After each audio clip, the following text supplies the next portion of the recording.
Do you really need to upgrade your camera? I'm here to tell you the differences between the 1DX Mark II and the brand new Canon 1DX Mark III.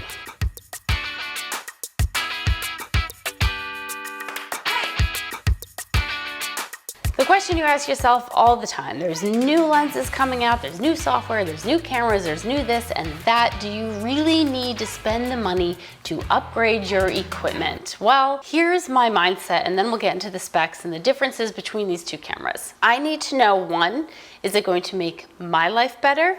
And two, are my clients going to be able to tell the difference between the images or the experience? So that's what I want you to think about through this entire thing, and anytime, by the way, you want to upgrade your gear. Before we jump into this, make sure that you download my free posing inspiration guide. We could all use some inspiration. Get that in the link below, with lots of ideas on how to pose groups and individuals. Throughout this entire video, I'm going to be showing you side-by-side images of the exact same wedding where I shot the Canon 1DX Mark II and the Canon 1DX Mark III. So off the bat, these two cameras have a similar megapixel count, but that's not what really goes into image processing and image quality. The new Canon 1DX Mark III has a 16-point low pass filter and a new Digix X processor. What does all that mean? So this all combined is going to give your images an increased perception and sharpness. It's going to have an improved sense of resolution and be better with noise reduction processing. It's also going to be faster. The new processor is 3 times faster in image processing and then 380 times faster in computing. And that, of course, goes along with the new CF Express dual card slots, which is something to talk about when we're talking about the differences between the two. When you upgrade to this camera, you have to get all brand new cards and all brand new readers. They are better, they are faster, they're more reliable, but they are definitely more expensive. The CF Express cards, they're new technology. So I bought 2 128 gigabytes and they ran me $200 a card. Not the cheapest thing in the entire world. I actually found it pretty difficult to find a card reader for them and had to find sort of off-brand, though SanDisk is coming out with them, and I did buy SanDisk cards as well. So it's coming, but it is new and it is more expensive and something to consider when you're going to upgrade. What other differences can we consider? Well, you've got frames per second.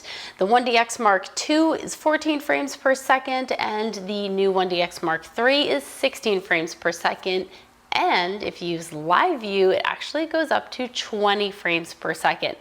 That is a significant difference if you use that function. But I personally would not upgrade 4 frames per second. I wouldn't. You might if you're a sports photographer or photographing even wildlife and you want to be able to have those fast bursts. On my end of things, however, the frames per second, while it is improved and it's great, is not something that's going to be the straw that broke the camel's back on upgrading or not upgrading. That being said, you now have in live view, when you're shooting that fast or just shooting at all, full silent shutter. Now the 1DX Mark II had a silent mode, but you still heard it. There was still a noise when you took the picture. The 1DX Mark III has complete silent mode. You cannot hear a thing. There is no noise whatsoever when you take photos. That can be a deal breaker. If you are shooting in photojournalistic scenarios, if you're shooting in a press room or a conference and they tell you silent shutter only and you're sitting there and you can't do that, you're stuck.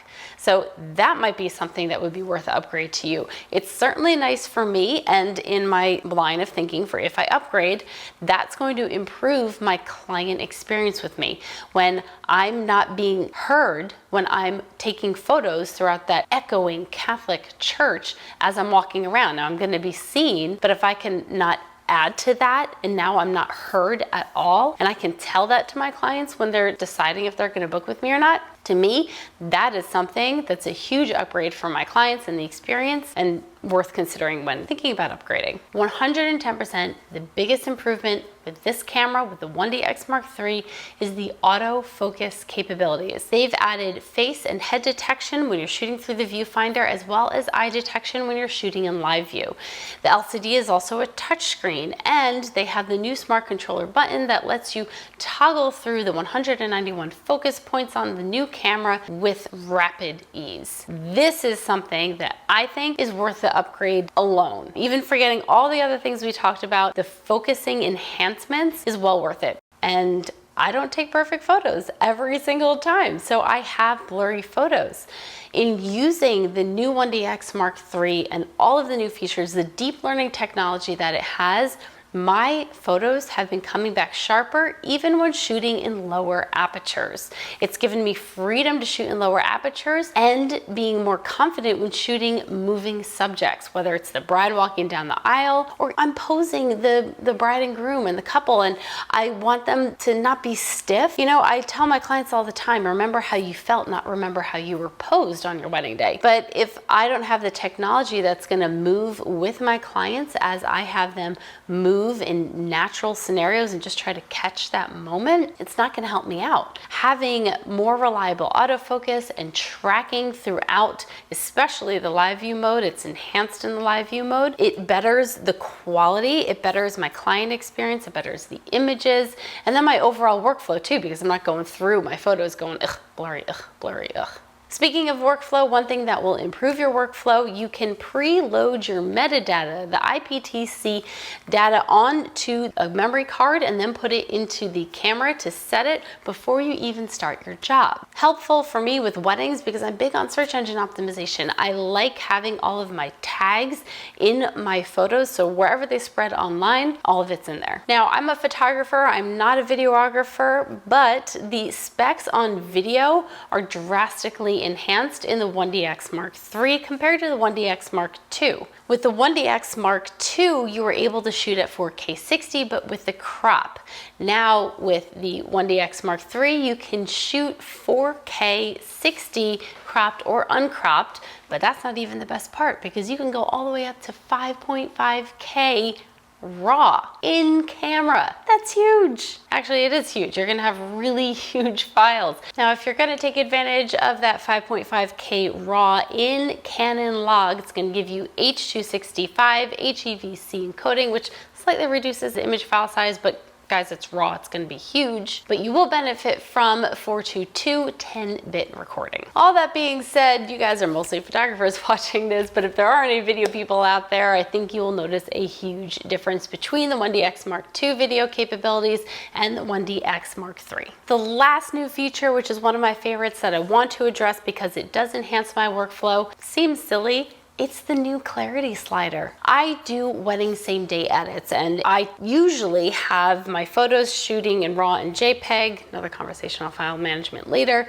but I'm shooting both of them and then I take my RAW files, my favorite 50 or so, I edit them in Capture One and then I export them, put them on a digital picture frame and sometimes print them out for my clients in a little book. But when I put my photos and I'm converting the RAW photos into JPEG, I'm usually just bumping up the contrast, maybe a little exposure, and most of the time I am lowering the clarity by -8 in Capture One or in Lightroom. Why? Because it smooths out the skin a little bit. It's a same day edit. It's not the final edit of the images. It's just something to give my clients to enhance their experience with me and get them excited about their images. Having this clarity slider now in the 1DX Mark III plus built-in Wi-Fi, this makes a difference in my workflow compared to the 1DX Mark II. Now I can just set my picture profile for JPEGs that's going to boost up the contrast and I can lower the clarity right in camera. So those JPEGs